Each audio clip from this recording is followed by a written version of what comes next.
Hey Andrew, so how do I get like a six pack quick? What's the fastest way to get a six pack? Why does it have to be quick? Why does it have to be easy? Why do you think life is all quick and easy? Why can't it be hard and difficult? Why can't you suffer? Because suffering is what gives it value. If everyone had a six pack and it was quick and easy, then it wouldn't be valuable, would it? If everyone walked around with a six pack and they got it easily, then no one would give a shit. The whole point is that it's difficult to get. Value is linked to difficulty. If you want something that is valuable, you need something which is difficult to obtain. You shouldn't be thinking about quick and easy. You should be thinking about hard, suffering, pain, going through it. That's what you should be thinking about. This is going to be hard, but I'm going to do it anyway. Because when it is done, then everyone's going to know that I went through something difficult. Nobody, absolutely nobody, gives a fuck about you as much as you're going to have to give a fuck about yourself. Nobody cares about you as much as they need to care to fix your life. But nobody is going to come to your bed, drag you out of bed, drag you to a job, force you to work hard. You are never going to have any of the things you want if you do not get them yourself. The only person who's going to make me happy and live a life that I want to live is me. Nobody's going to do it for me. People say, Tate, what motivates you? And I find that I think that's a stupid question. I was a 4-time kickboxing world champion. For 12 years, I trained 5 hours a day, 6 days a week. And I was motivated to train probably about 25% of the time. The rest of the time I went because I am disciplined. If I wake up and I'm unhappy, I will do the exact same things as if I am happy. I will go to the gym the same. I will work the same. How I feel has no impact on how I live my life. We're grown-ups and we have responsibilities and we have problems and we have pressure, and you don't necessarily have to be happy to perform, and happiness will come at the end of the performance anyway.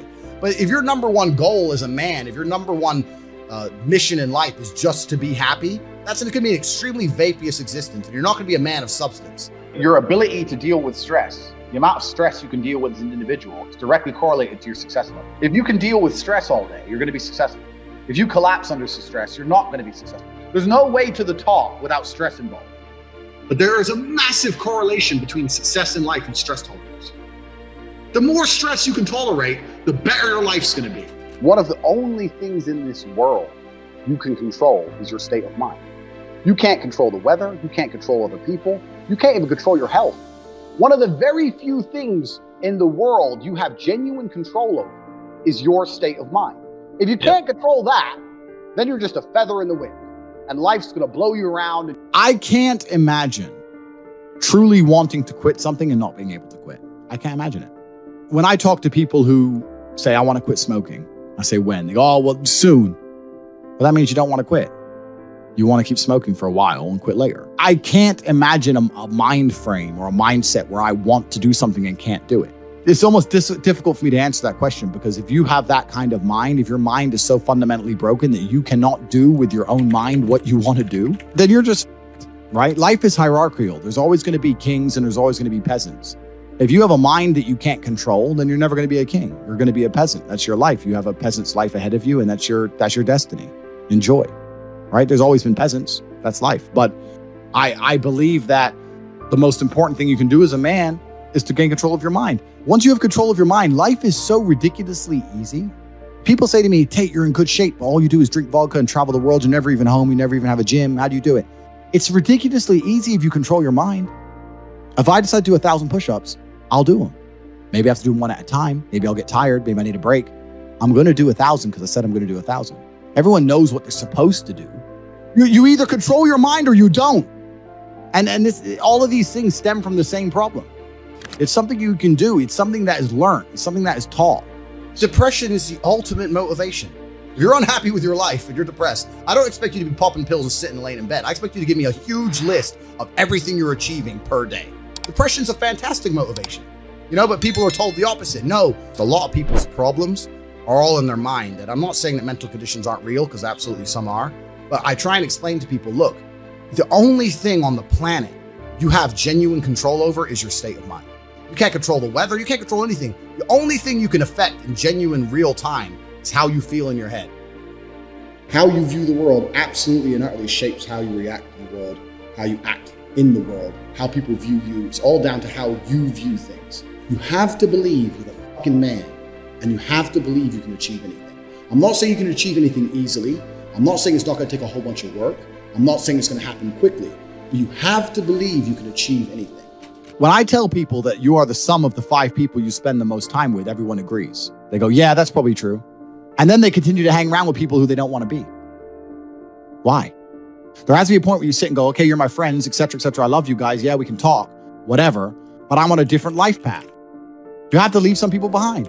If you were to come hang around with me and my crew, you would be self-conscious. And that self-consciousness would motivate you, or they would certainly instill the discipline required for you to change. You don't feel self-conscious amongst your peers. That's why you don't change. When I was broke, I couldn't sleep. And I say that, people laugh. I'm not joking. When I wanted money, like fucking I needed air. People say to me, I want to be rich. And I say, okay, well, I want to be able to ice skate, but I don't want to be able to ice skate enough to go learn how to ice skate because I can't be bothered. I mean, surely if I could click my fingers and be a figure skater, I'd click my fingers. Who wouldn't? But I don't want to actually go train because I don't want it enough. And this is the exact point with money. Everyone wants money put on their lap. If you truly wanted money, you wouldn't be able to sleep until you fucking had it. And this is the point. Because when I had nothing, I couldn't be distracted. You couldn't distract me from what I wanted. Life when you're young is a completely different experience to life when you're old.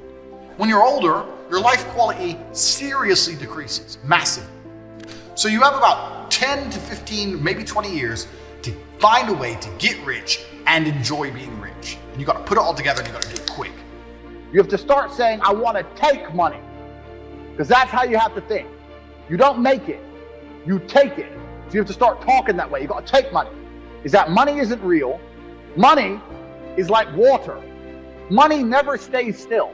If you can find and identify a place where money is moving, if you can find a place where money is moving and stand in the way, then the money is vulnerable.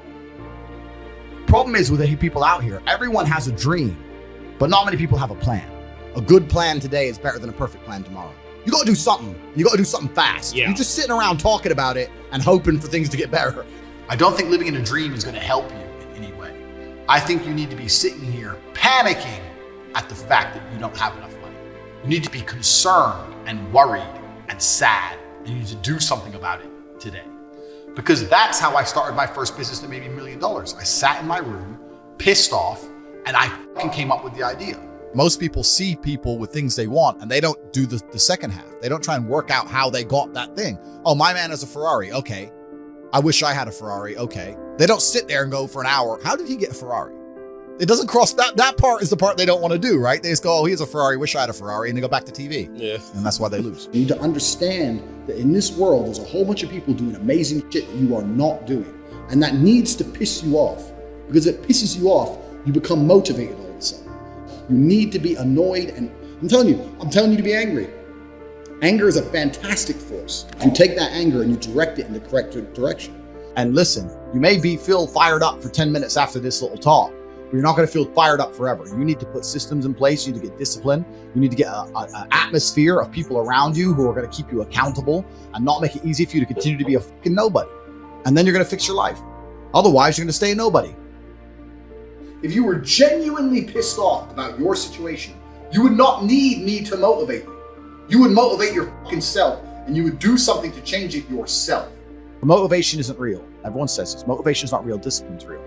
I do not feel like training, but I still train because I'm a disciplined individual. You don't get to go through life only doing the things you feel like doing.